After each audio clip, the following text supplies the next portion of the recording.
Muchas gracias, Pablo. Agradezco brevemente no solo esta amable presentación de un viejo amigo, sino la invitación y la organización de este acto por el Gobierno de Canarias, por el Parlamento de Canarias, por la Fundación Caja Canarias, por los colegas de la Universidad de La Laguna.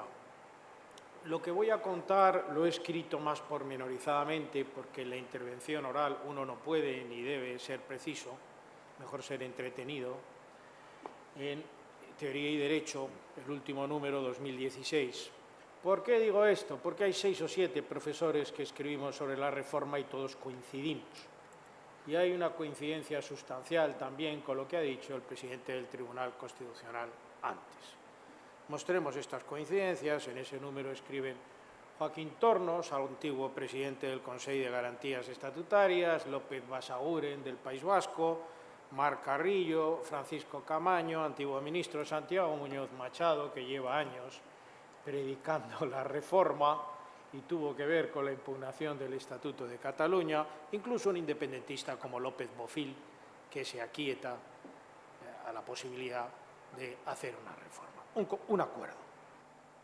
Ya se ha dicho antes que coordiné pautas para una reforma constitucional, estuvimos un año en la Complutense, gentes de muchas ideas y especialidades, tributaristas, administrativistas, expertos en derecho, en financiación local, dando una revisión a la Constitución en general, pero sobre todo al tema territorial, que es el urgente. Logramos un acuerdo. Algunas de las pautas que ahí sugeríamos están ahora en el programa político y en el programa electoral y en las comisiones de expertos de 2 partidos, no porque fuéramos muy listos en lo que decíamos, sino porque lo que decíamos era tan evidente que a veces la razón se impone. También el informe de las comunidades autónomas que dirige el Instituto de Derecho Público de Barcelona y patrocina el Senado y el propio Parlamento de Canarias, entre ellos, pues llevamos años, Eliseo Aja, Montilla y yo, predicando la reforma al hilo de los problemas en la valoración de cada año, 2014, 2015, con detalles que no puedo decir aquí. Pero ya en 2010, cuando yo que fui antecesor de Pablo, creo que hubo alguien entre medios, como presidente de la Asociación de Constitucionalistas, publicamos 30 años de Constitución, en el 2010 defendíamos la reforma de la Constitución. De manera que un amplio acuerdo doctrinal, aunque no sea en la letra pequeña. No me resisto a decir que yo coordiné aquel libro con el profesor Enoc Albertí, decano de la Facultad de Derecho de Barcelona, que entonces postulaba la reforma y ahora está en la Comisión para la Transición Nacional y defiende la independencia, de manera que uno de los factores es cada día que pasa hay un independentista más. Bueno, de verdad que un relativo acuerdo doctrinal y también en las encuestas que tengo ante los ciudadanos y sobre todo en Cataluña, pero no hay un acuerdo político. De manera que esta es una conferencia inevitablemente esquizofrénica. Yo tengo que explicar lo que creo que se debe hacer, por eso me pagan, soy un jurista, aunque no parece que lo que debería ser se pueda hacer inminentemente si no se puede siquiera formar un gobierno. Pero ya lo saben ustedes, lo dijo el poeta, las cosas son así hasta que cambian. Si van a cambiar o no, no lo sé, y mi opinión no tiene sobre esto ningún valor. Bueno, necesidad de la reforma de la Constitución y vaguedad de las reglas de distribución de competencias. Empleo vaguedad en el sentido en que lo emplean los anglosajones o el Tribunal Europeo. Imprecisión, inseguridad, incerteza de la distribución de competencias. Algunos consejos, porque la reforma da miedo. Un compromiso de compromisos. Así le llaman en Alemania y en Austria, donde estuvieron discutiendo la reforma mucho tiempo. Ponerse de acuerdo en llegar a un acuerdo, punto, basta con eso. No levantarnos de la mesa hasta que se alcance un acuerdo. Un compromiso de compromiso. Discutiendo, parando el reloj, nosotros hicimos eso en pautas para una reforma, nos poníamos de acuerdo. Si no acabábamos, seguíamos al día siguiente. Si no nos poníamos de acuerdo, pedíamos otro informe, hasta que las razones soporten la luz del sol. Reformas por paquetes, no hay por qué reformar todo. Si no podemos reformar ahora mismo el abuso de los decretos leyes, que lo hay, pues centrémonos en las competencias territoriales, reformas por paquetes. Una cierta irisaudacia.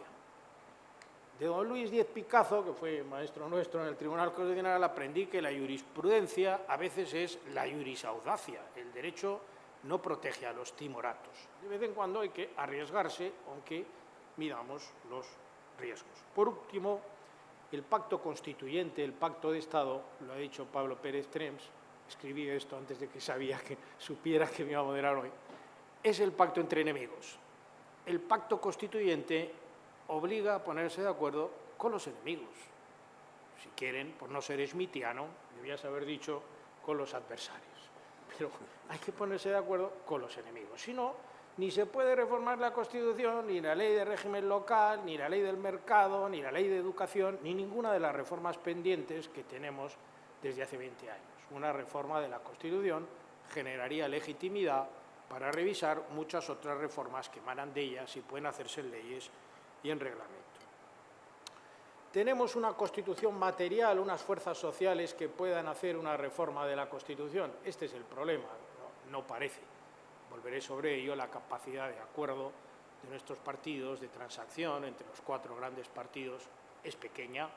La Constitución material de 1977-78 ha desaparecido, ha explotado y todavía no hemos alcanzado una situación como la del 77 que permita hacer una Constitución en el 78. Pero creo que es el único camino racional entre el inmovilismo, no moverse, y la secesión, la independencia, que está presente en Cataluña y es un desafío terrible. Solo por eso habría que hacer algo. Pablo, en ese mismo trabajo, también dijo que si la sentencia 31/2010 dice que no se puede aprobar la reforma del Estatuto de Cataluña porque colocaba el Estatuto en el lugar del poder constituyente, pues habría que ofrecer una alternativa. No se puede decir no y cierro la puerta. No, y aunque solo sea por educación, aquí tienen ustedes una alternativa. Esto es evidente. Parapetarse tras la Constitución sin ofrecer cambios no ofrece una protección. El valor normativo de la Constitución se devalúa. Los jóvenes hablan de mala representación, de desafección, de participación política. Incluso estamos escuchando partidos que no creen en el parlamentarismo. Estas son las consecuencias de no cambiar las cosas. Dudar del parlamentarismo y de la representación. Y la secesión gana partidarios en Cataluña. Si lo digo en términos clásicos, pues Burke nos enseñó que no hay una política conservadora sin mantenimiento. Y James Bryce, Constituciones rígidas y flexibles, al que leemos en El Mundo desde 1848, que si las constituciones no se revisan, desaparecen. Dice, una constitución es como un puente de hierro que soporta el viento y el agua, pero si no se reforma, antes o después se rompe. En inglés lo dice más bonito, bend o broken, o se moldea o se rompe. Si no se moldea, se romperá. ¿Cómo hacerlo? Siguiendo un procedimiento constitucional. Confianza en los procedimientos constitucionales, sin prisas, pero sin pausas, respetando la lógica de un procedimiento que no puede ser de urgencia y en lectura única, como se hizo con la reforma del artículo 135, ya lo ha dicho mi predecesor. Entonces se les olvida que no han puesto los controles sobre el déficit y la deuda en la Constitución, que no han puesto una autoridad fiscal independiente o un Stabilitzgat en la Constitución. Se les olvidó lo más importante, de tanto que corrieron. No se puede correr. Los procedimientos constitucionales tienen que ser lentos para asegurarnos que no nos equivocamos.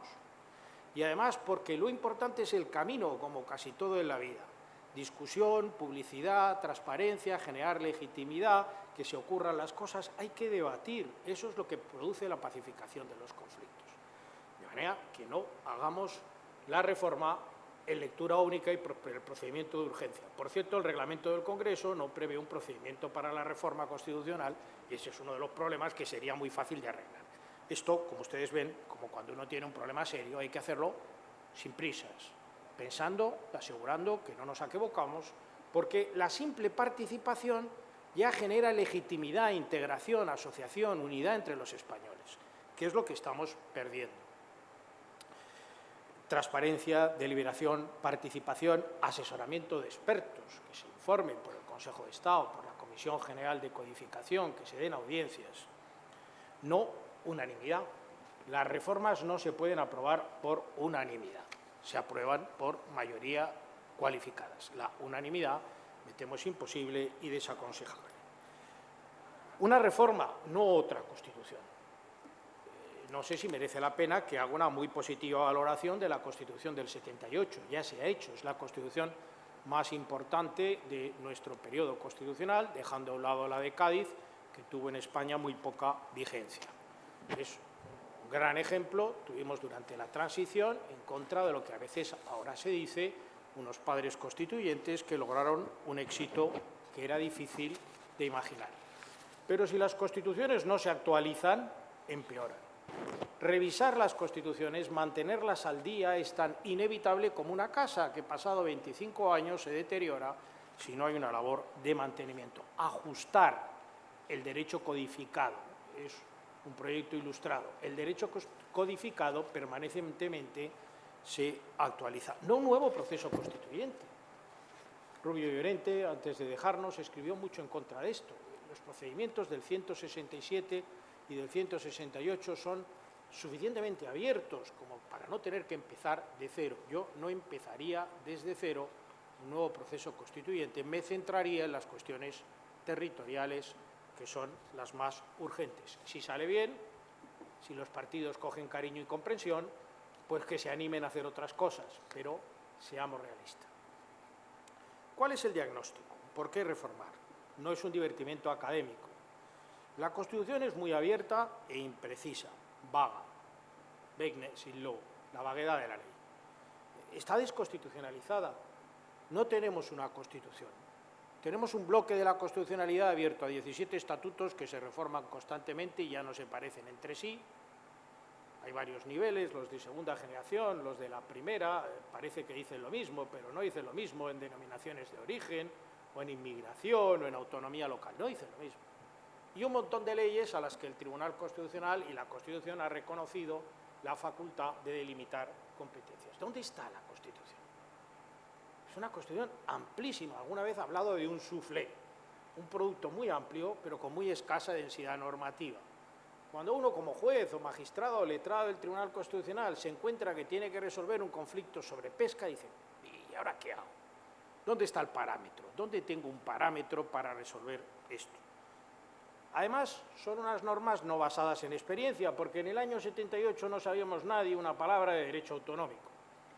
Por eso nos fuimos a estudiar a Alemania o a Italia o a Estados Unidos. Bastante bien lo hicimos, sin más experiencias que la de la Constitución de la Segunda República, que fue muy breve. Pero no es lo mismo que hacer una Constitución federal en Alemania y corregir lo que se lleva haciendo antes. Fueron normas que no estaban basadas en experiencia jurídica. Ahora tenemos esas experiencias jurídicas y las podríamos aprovechar. Con numerosos conflictos, ya lo ha dicho el presidente, el número de conflictos que tiene España no se puede comparar con el de Alemania, que es reducido, ni con el de Italia, ni con el de ningún otro país. Son miles los conflictos y controversias competenciales. Como no hay mecanismos de participación en la elaboración de las leyes, todo se recurre. Esta conflictividad es el caldo de cultivo de los conflictos políticos, el humus en el que se mueven las posiciones secesionistas. Por último, una Constitución judicializada. El intérprete supremo de la Constitución, el Tribunal, ha ocupado el lugar del poder de reforma. Siempre es así. Si las constituciones no se reforman, las actualizan los jueces. Pero no es lo mismo, porque no tiene la misma legitimidad democrática que los pactos lingüísticos estén en la Constitución a que se lo diga a los independentistas catalanes el Tribunal Superior de Justicia de Cataluña. No es lo mismo. Ustedes lo ven, hagamos un esfuerzo de empatía. No es la misma legitimidad democrática. Por último, el Tribunal no puede modificar el paradigma. ¿Cómo decide? No dice qué razón es mejor, ni oportuna, ni lógica. Dice lo que dice la Constitución. Y a veces lo que dice la Constitución no es lo óptimo, ni lo deseable, ni puede sustituir un acuerdo político. Y luego una tremenda confusión.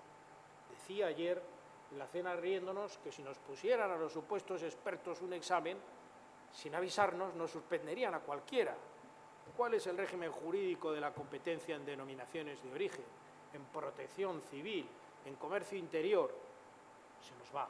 No hay quien retenga, eso hay que clarificarlo. Es imposible tener en la cabeza una Constitución que está en miles de sentencias. La interpretación constitucional no puede seguir moldeando el puente de hierro que decía Bryce tiene que moldearse con una reforma. La implementación del derecho europeo es lenta y complicada. La Constitución no menciona a la Unión Europea, no hay una cláusula europea en la Constitución para nada, ni en su impacto, salvo en lo del 135, el equilibrio presupuestario. Pero no se dice nada. Hay una jurisprudencia del Tribunal Constitucional y ahí yo sí tengo una pequeña disidencia con lo que el presidente del Tribunal Constitucional ha dicho, el que estoy de acuerdo casi en todo, la idea de que el derecho comunitario no es derecho con rango. Es una jurisprudencia de los 80 que habría que pensar, aunque no pueda dar la salida ahora mismo. Pero reformar la Constitución permite aceptar en el 80 o el 90% de los casos la jurisprudencia constitucional. Si hay que ofrecer una jurisprudencia distinta, se puede abrogar. La reforma puede cambiar si encontramos una solución mejor, que no siempre será sencilla. Esta es otra de las ventajas.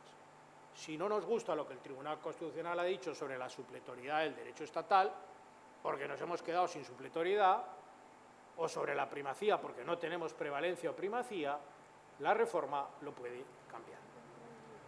Las relaciones de colaboración y cooperación, la Constitución no dice nada, salvo el 145.2. Estaban en la Ley 3092 de procedimiento administrativo. Ahora ha hecho un esfuerzo en codificar lo que tenemos, la Ley 40/2015. Está muy bien esta parte de relaciones de colaboración, positivo, pero habría que hacer un esfuerzo en poner eso en la Constitución, aparte de que sigue vigente lo que dijo el Consejo de Estado, que la Ley 40/2015 se ocupa de las relaciones de colaboración del Estado y de las autonómicas como básicas, y esto no es tan evidente que deba estar en una única ley. Bueno, concluyo. Tenemos una Constitución territorial muy abierta, demasiado imprecisa, jurisprudencial, conflictiva, con insuficientes mecanismos de participación y colaboración, lentos, muy lentos. Implementar el derecho comunitario a veces es terrible, no hay manera de ejecutar el derecho comunitario y el Estado acaba amenazando con sancionar a las comunidades autónomas si no cumplen. Esto sabríamos hacerlo mejor. Se trata de subir a la Constitución nuestras experiencias. En eso, entonces, tiene sentido no tocar la Constitución. Defender la Constitución es no tocarla, lo que podemos llamar el inmovilismo. No es el momento. ¿Y cuándo va a ser el momento? ¿Cuando Cataluña se declare independiente? ¿Cuándo es el momento? Hemos tenido un momento mejor, lo vamos a tener en algún momento. La actitud medrosa no ayudará. Las constituciones se defienden reformarlas. Cuando Jefferson y Madison discutieron la Constitución americana, acordaron poner un periodo de vigencia de 15 o 20 años. Una Constitución con un periodo de caducidad. Eso no prosperó, pero no prosperó porque incluyeron un procedimiento de reforma. Iba de suyo en las constituciones liberales que de tiempo en tiempo, como las casas, se ponen al día. Una Constitución que no se reforma no es una Constitución moderna, es otra cosa. El derecho constitucional está entonces fuera de la Constitución, pero eso es un problema técnico y de legitimidad democrática. Pautas. ¿Qué pautas se pueden hacer que en buena medida están en este informe que hicimos una veintena de profesores? Precisar, clarificar las reglas competenciales, ya lo ha dicho el presidente Francisco de los Cobos. Hay que revisar las materias que tenemos, revisar los listados, releerse la jurisprudencia, intentar que nos quede en la cabeza lo que dice la jurisprudencia sin contradicciones, que va a costar tiempo, y subir eso a la Constitución. Llevar la experiencia en conflictos a la Constitución para que las competencias del Estado estén claras. Y estén claras en la Constitución, no 17 estatutos, porque el Estado no puede ser de geometría variable en cada una de las 17 comunidades autónomas. Hay quien cree que deberían dejarse sin efectos las listas competenciales de los estatutos. Claro, da miedo, hay que pensarlo. Probablemente puede bastar con armonizar en las listas competenciales los títulos, teniendo presente lo que dicen y las contradicciones entre todos los estatutos. Bastaría con esto. revisar las listas. La del 148 era transitoria, ya no tiene ningún sentido la lista del 148. Llevar al 149, de allí lo que hiciera falta y todo lo que no esté en la Constitución sería autonómico. ¿Cuántas listas? Hablamos de un listado único, en el sentido de que esté en la Constitución las competencias del Estado, pero se puede hacer con una lista o con varias. Hacerlo en una lista generaría bastante confusión técnica.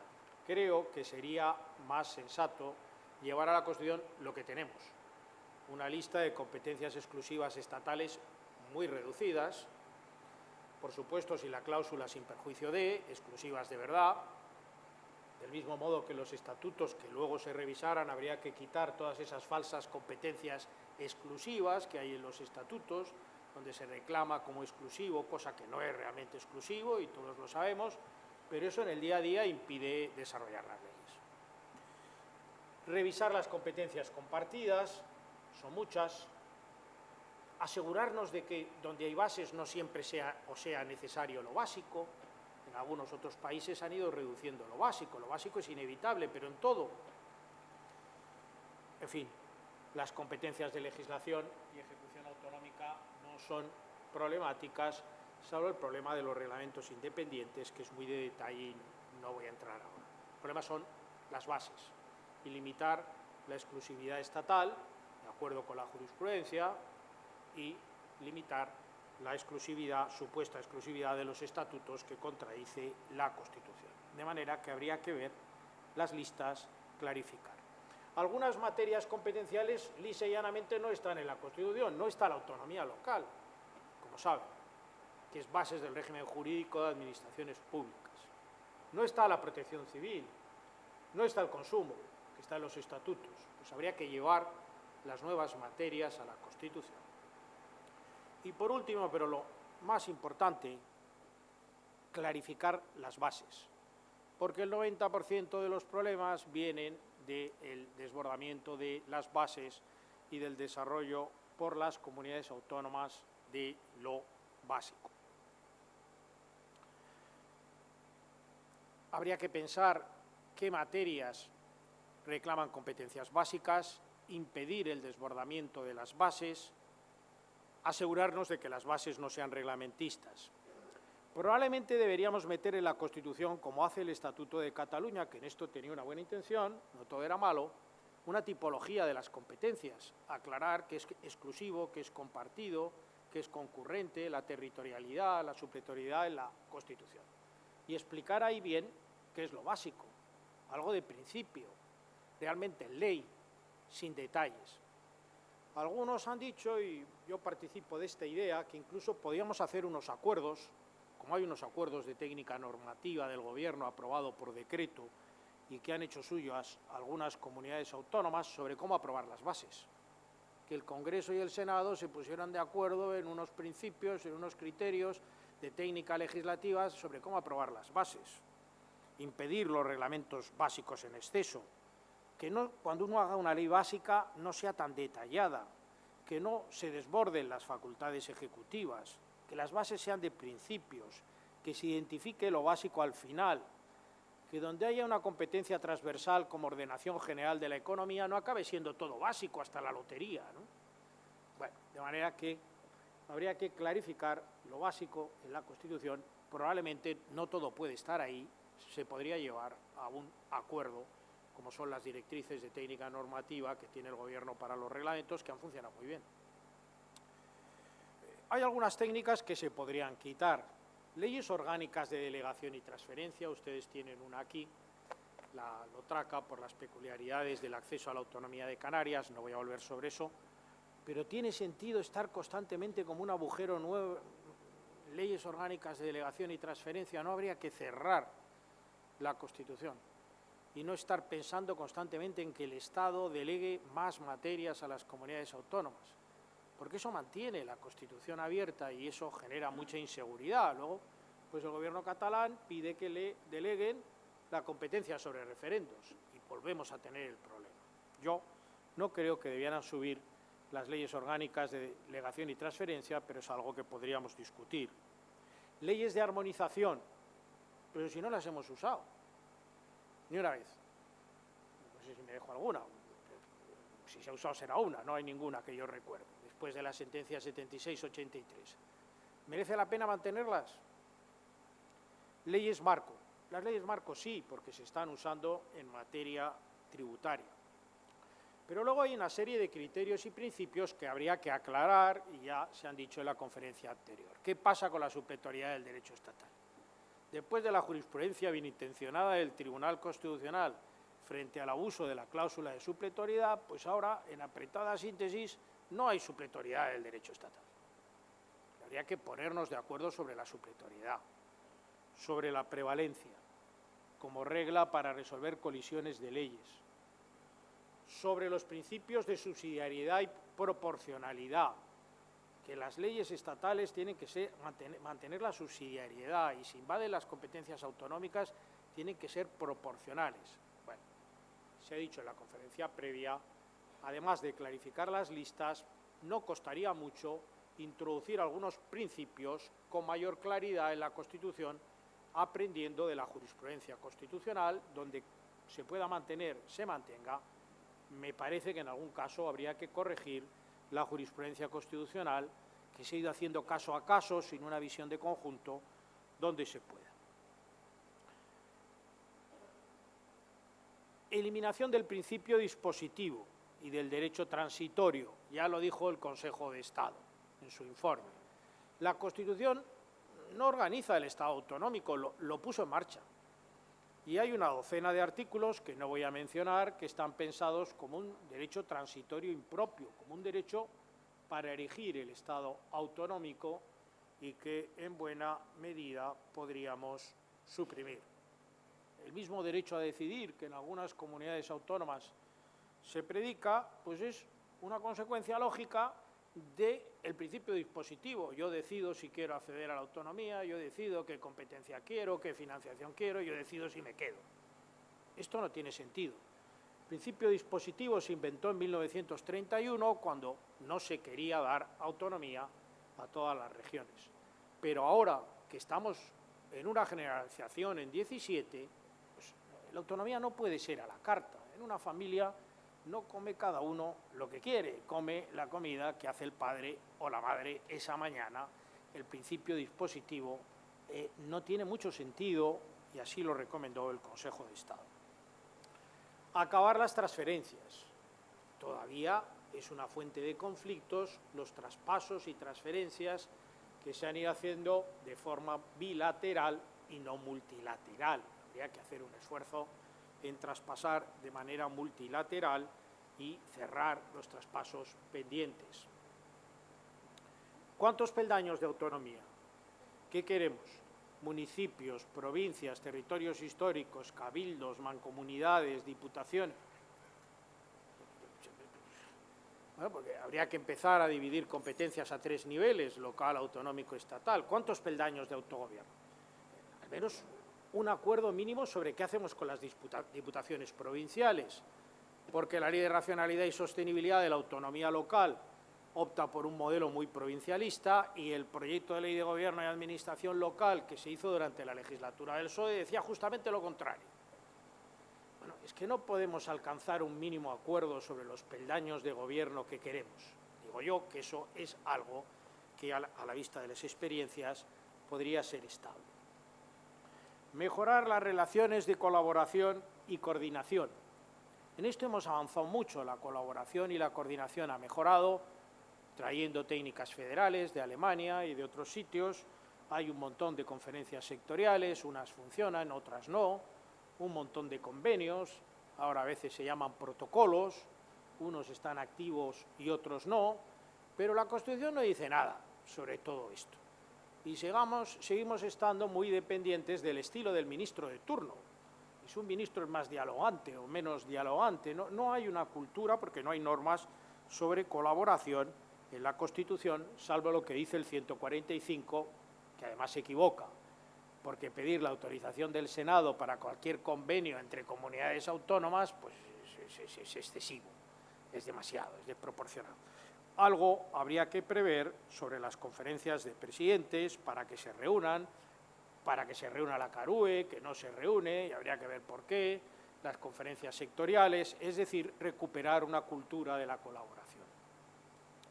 Otro debate en esta panoplia de problemas que les planteo, en algunos se me ocurre una solución, en otros no la tengo, es si la coordinación, ¿por qué no tenemos mecanismos de coordinación? ¿Por qué las comunidades autónomas tienen administración de justicia, cada uno una base de datos y no se comunica? ¿Por qué en Protección Civil no hay una comunicación de los registros? Ahora se ha hecho la ley, supongo que ahora estará en el Registro Nacional. No tenemos mecanismos de coordinación que lleve el Estado, porque confiamos en la colaboración horizontal entre comunidades autónomas. Pero como no somos Alemania, y las relaciones entre comunidades autónomas limítrofes, y si tienen tensiones nacionalistas, no siempre es sencilla, pues a veces, casi siempre, la colaboración horizontal no basta. Podríamos plantearnos, donde haga falta, darle una facultad al Estado para coordinar a las comunidades autónomas y asegurarnos de que el sistema es coherente, se transmite información, se facilita ayuda en protección civil, etcétera. Bueno, por no hablar mucho más, el Senado. ¿Qué hacer con el Senado? Alguien me puede decir, pero a usted no le han dicho que hable de clarificación de competencias. Mi posición y la de Pautas para una Reforma Constitucional y la de Liceo Aja y los que hacemos el informe de las comunidades autónomas es que es imposible un Estado descentralizado sin un Senado territorial. Es muy difícil. Ahora se han publicado varios trabajos de profesores jóvenes, los que insisten en que lo que mejor podemos hacer es suprimir el Senado. Pero claro, parten de un Senado elegido como el Congreso y en consecuencia ese Senado, como hace lo mismo que el Congreso, responde a los partidos y no sirve para nada. Creo que es un error y merecería la pena intentar un mecanismo de participación distinta. En toda la teoría regional y federal, pues hay un Senado. Para ver qué Senado, habría que empezar pensando qué es la representación territorial, que no es la representación popular. En el Congreso, representación popular. En el Senado, representación territorial. Bueno, es muy fácil hacer bromas. ¿Cómo vamos a representar hectáreas? Se representan a ciudadanos, representan los partidos. Esto no, lo primero que se le ocurre a uno que no da muchas vueltas. La representación territorial debería ser lo contrario de la representación proporcional. La representación popular consiste en elecciones libres, libertad de mandato de los representantes. Los representantes tienen un mandato no vinculado, no dependen de la voluntad de los partidos, esto ha dicho el tribunal. Ámbito nacional de la representación. La representación territorial, nos parece, debería ser justamente la contraria. La contraria, si queremos que no se superpongan. Los senadores deben ser designados por las comunidades autónomas, por el Parlamento o por el Gobierno. No deberían ser elegidos por los ciudadanos, porque si no, es el mismo Congreso, otra vez. Podrían tener un mandato imperativo. Su Parlamento o su Gobierno podría dar instrucciones a los senadores para que representen la opinión de la comunidad. Por último, como en el Bundesrat, doble representación, conjugar lo nacional y lo comunitario. Es decir, si queremos intentar tocar el Senado, siempre estamos a tiempo de suprimirlo si no saliera, hay que reflexionar sobre qué es representación territorial. Luego, sobre las funciones, y olvidémonos de cómo se elige por ahora. ¿Qué debería hacer un Senado? Las leyes de impacto territorial, que se pueden poner en una lista, en un tipo de leyes. La financiación. ¿Tiene sentido que la financiación autonómica, ustedes van a hablar de esto, se haga por el Consejo de Política Fiscal y Financiera y se aprueben ecuaciones? Yo las he pedido alguna vez y me temo que no las sigo. ¿Cómo despojamos en Cataluña el fantasma de los españoles nos roban si les damos las ecuaciones del Consejo de Política Fiscal y Financiera? No podemos explicar con transparencia en el Senado qué solidaridad tenemos entre los españoles. La colaboración, la cooperación, que estén en el Senado todas estas conferencias y mecanismos de colaboración, etcétera. Especializar al Senado en lo territorial. Y solo después, y no con la máquina de calcular en la mano, ver cómo elegimos el Senado. No sé si esto se puede hacer, pero me parece que tiene plena lógica una Cámara donde las comunidades autónomas discutan, participen, se pongan de acuerdo en lo que es lo básico, se pongan de acuerdo en la financiación. Esto rebajaría mucho la conflictividad competencial, aseguraría que las leyes básicas se aprueban entre todos y eso facilita que se implementen, porque si no, no se cumplen. Por ejemplo, ¿qué hemos detectado en el informe sobre las comunidades autónomas los últimos años? Pues los problemas que hay para aprobar leyes en materia de competencia compartida, aunque el Gobierno, la mayoría, tenga mayoría absoluta. Porque las comunidades autónomas, aunque sean de la misma dirección política del Gobierno, no las cumplen. Ustedes saben los problemas que hay para aplicar la Ley de Racionalidad y Sostenibilidad de la autonomía local y la transferencia de competencias, porque no hay dinero. Y los problemas que está habiendo para aplicar la Ley BER en materia de educación. Y los problemas que está habiendo para aplicar la Ley de Unidad del Mercado. No hablo del sexo de los ángeles.